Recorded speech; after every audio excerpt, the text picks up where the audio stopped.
Hi, this is Rick Gualtieri, and this is another Tales of a Midlist Author. Today, I wanted to talk to you about pricing your books. This is something that freaks out a lot of authors, both new and experienced. I see a lot of questions along these lines on boards. Hey, my book is finished. I'm ready to launch it. It's edited, has a great cover. I even have a marketing plan. Now, what do I charge people for it?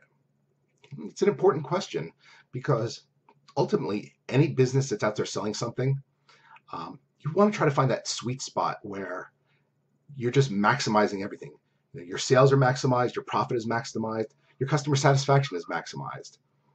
You want to find that level of fairness where your customers think they're getting a good value for what they're buying, and you feel you're making fair profit off of it. But it's kind of a difficult thing. It can be a little nerve-wracking. And also, when you set that initial price, you're kind of determining how much of a revenue share you're getting from it, which we'll get into in a few. That being said, you can experiment with pricing.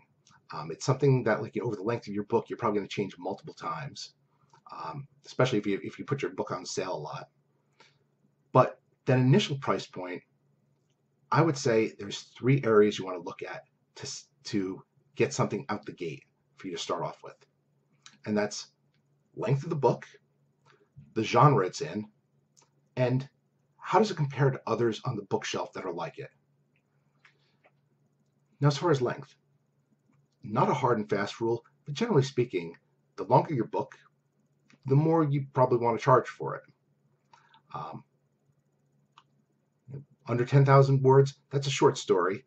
Typically, I wouldn't charge more than 99 cents for a short story, but in some genres, you can charge more. There are some genres where you can put out 30 pages of story and charge through $2.99 and have a lot of people buy it. Others will get you skewered alive by people saying, I just gave you $3 and you gave me 10 minutes worth of reading. The hell. So that's why you want to take a look at size, but also it goes hand in hand with that genre. You don't just want to look and say, hey, my book's 100,000 words, I'm going to charge $9.99 for it because I can.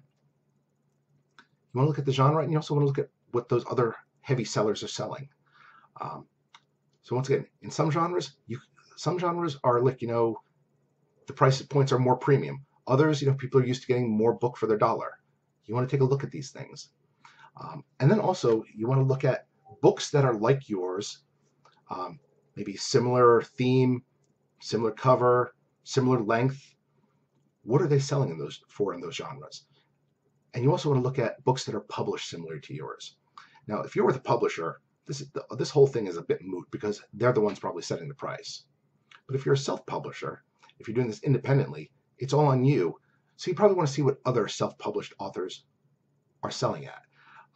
You don't necessarily want to take a look at what Penguin is selling their books at because they have a team of accountants that's looking to maximize profit. They're probably less concerned with that whole fairness or quotient, and then they were with Rick and the Cash. Little editorial on my part, but the bottom line is you kind of want to see what the people who are publishing like you are charging,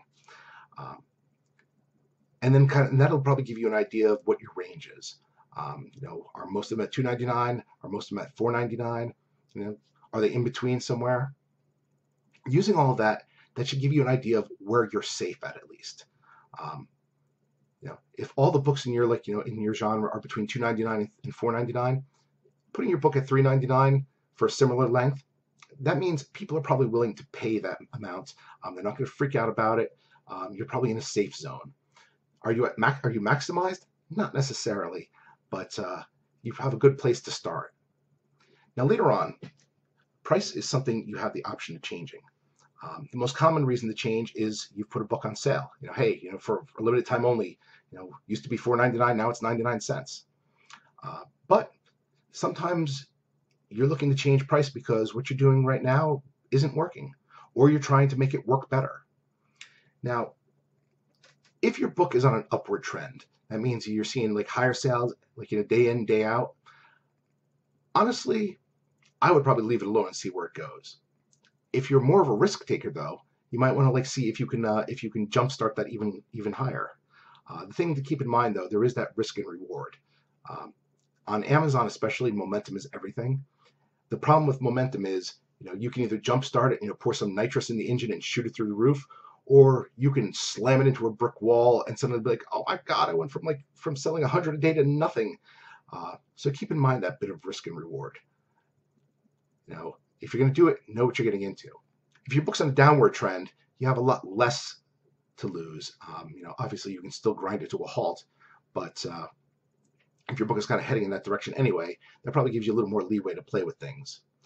That being said, when you do play around with stuff, once again, go back to those three and see what's going on. Take another look, because sometimes the market changes. Amazon does have a tool on their KDP platform that suggests price. You can use that. I wouldn't necessarily use that as gospel, but by all means take a look at it. But once you do decide on a new price point for your book, let it sit for a while.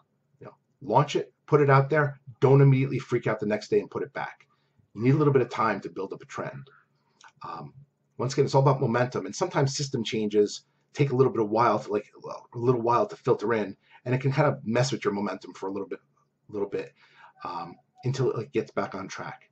I would typically recommend change something, leave it at least for a month, because at that point everything's settled, and you should have an idea of whether or not that's bringing you up, bringing you down, or just flatlining, and allowing you to react accordingly. And don't be afraid to experiment. I know it can be freaky. You're like, okay, I have a couple sales. I'm happy with those couple sales. What if I get no sales? Well, there's no guarantees in this world. Fortune favors the bold sometimes. Okay. So one other aspect I just wanted to touch upon was always be aware, once again, especially on the Amazon platform, of what percentage you've set your revenue share at. By default, if you're putting a book out there for 99 cents, you have no choice but to opt for the 35% option, which means you're making about 35 cents on each sale.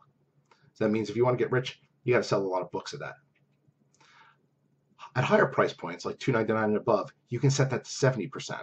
So that means if I'm selling a book at $2.99, I'm getting about $2 out of that sale, which means I have to sell a lot less books to make the same amount at that 99 cents. That goes up to about $9.99, and then afterwards your profit drops off again. That percentage falls again. So typically your range for selling a book is going to be 99 cents to $9.99. You can go lower. There is such a thing known as perma-free, in which case you put your book on permanent free. We'll deal with that. That's kind of a marketing tactic. We'll deal with that in another post. But it's at 99 cents to $9.99. I would say be careful with the toggle on any prices on $2.99 or above. I've seen a few cases where people will put a book on sale at 99 cents. They'll switch it to 35%, and then when the book comes off sale, they'll change the price but forget to change it back to 70%. In which case they're making a third of the profit, or less than half the profit that they were making otherwise, and that can be a bit of a freak out, especially if your book's selling well. So keep your eyes open when you do that. Make sure you don't, because that's an easy mistake to make. But that's really it. Once again, pricing you can get really deep into. I mean, you can make spreadsheets, charts, and see what trends where and all that stuff. You can set books as lost leaders for later books in a series, all that stuff. This is really just meant to get you out the gate, and hopefully if you keep those three concepts, length, genre, and competition in mind, that should give you something that gets out there that once again is at least safe. You don't necessarily always want to play it safe, but if you're a new author, you don't want to put it.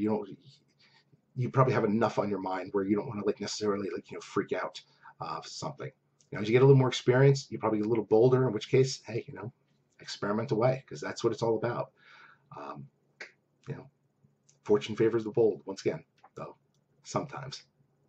All right.